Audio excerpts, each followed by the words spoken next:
I did this interview with this lady. She was talking about what they had gone through and how blessed she was. And it really put a lot of things in perspective for me because, we talked to like politicians and celebrities and other folks over my career, but that one single interview reminded me of how blessed I truly am. And I remind other friends, when you think your day is going horribly, think about people who are going through cancer or going through this. And so I think about moments like that. Do you get emotional? Have you gotten emotional? You do. There have been times I've gotten emotional.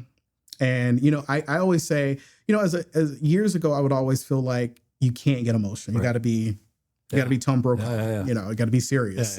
But there have been times I've gotten emotional on interviews, just hearing people's stories. I've interviewed people right before they've passed away and they may be going through some type of illness.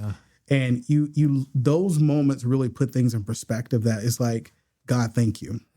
Thank you for allowing me to have. I love that humanity. I love the humanity in those interviews. Like when we were interviewing, Cliff and Lauren and I'm watching and getting emotional, just thinking if you're in this position to be able to put their story out there and the positivity of them working through this horrible process of their child, not being able to walk and pulling that stuff out. It was just, it's a very powerful, you have a very powerful job.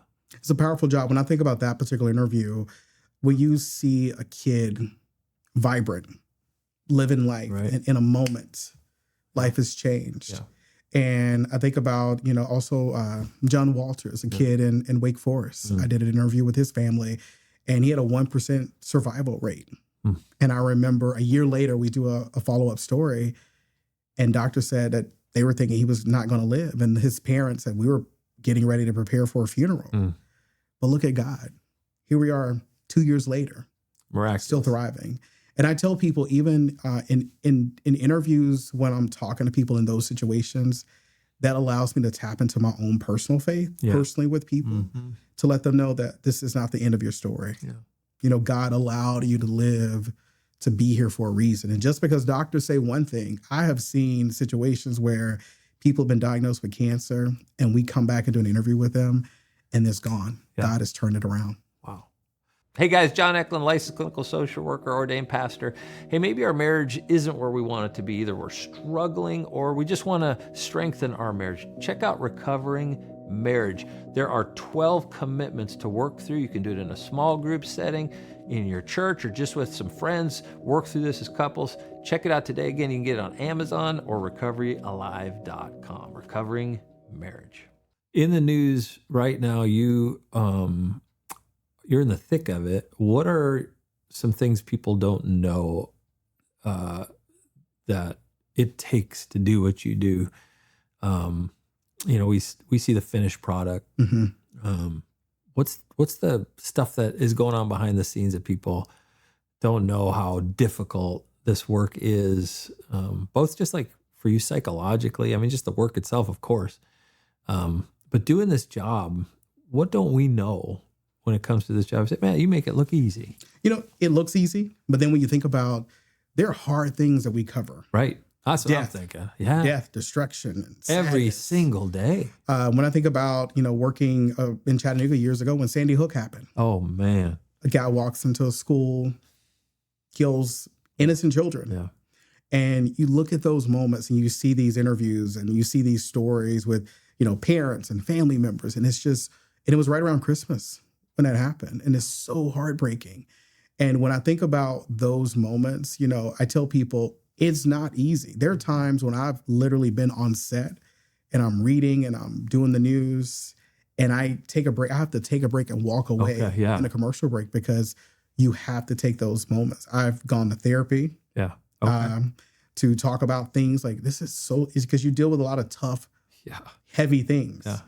And you just remember that you're there for a reason. Yeah. God put me here for a reason. He put this gift in me to be a journalist for a reason because, yes, there are some people out there who do certain things that may not be ethical, but there are good people out there who do honest work. And I try to make sure that I showcase people in their best light. But it's also okay for you to say, I need to pause. Yeah, you have the You're pause. saying, I've had to go to therapy. I've had to work through this stuff. It does impact me. It affects me.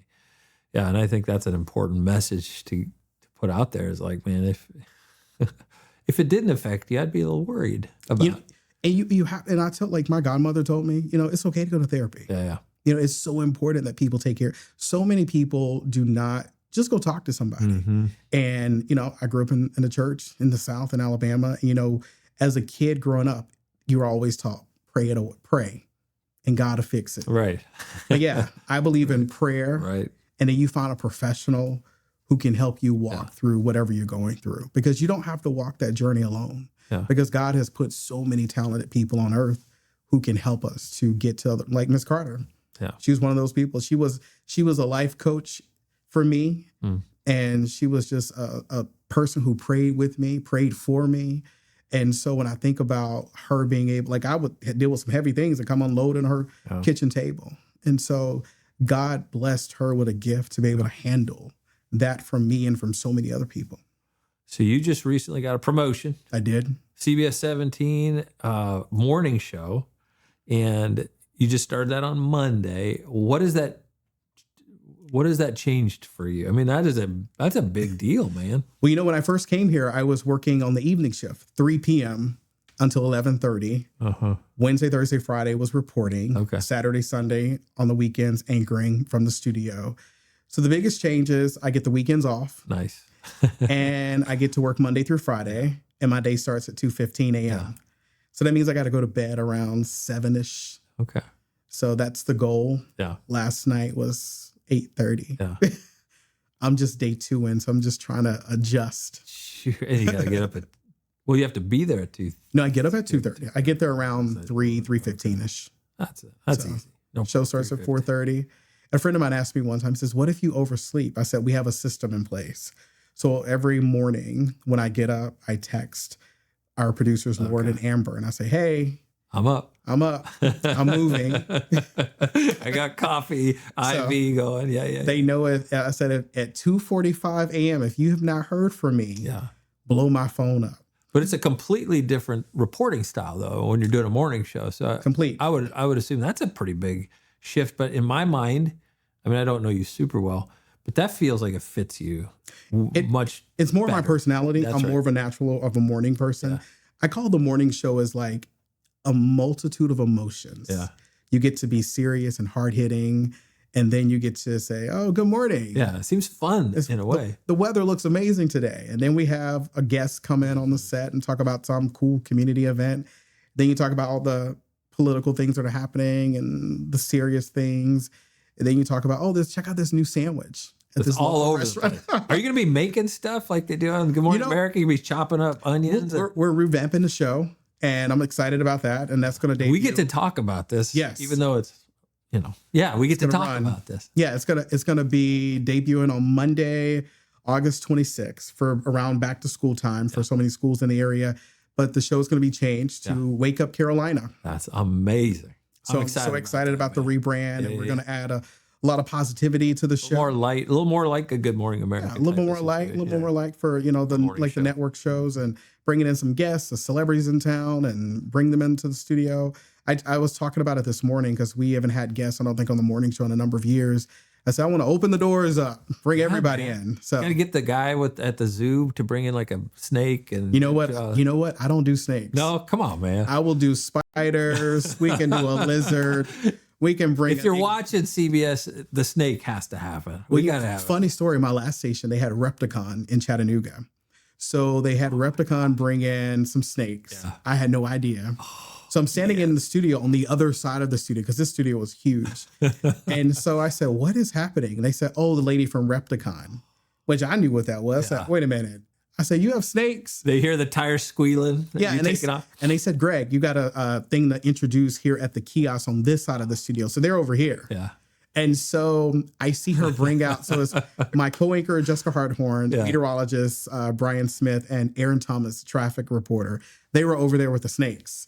So the lady with the snakes says, we're just going to bring out and pull the 2 or 3 snakes and put them on the table. You have 1 professional and 3 amateurs. And you want to know what I did? I left the studio. I don't doubt it. I don't doubt it. They were like, Greg, you have an intro. I said, no, sir. I said, somebody else can do it. That's right. So Jessica did it. So I don't do snakes. That's the one thing you pull that out. Like a lot of people don't know that I do not do snakes. Hey, if you like this clip and you want the full episode, then just hit the link in the description. And thank you again for joining us on Living on Incline.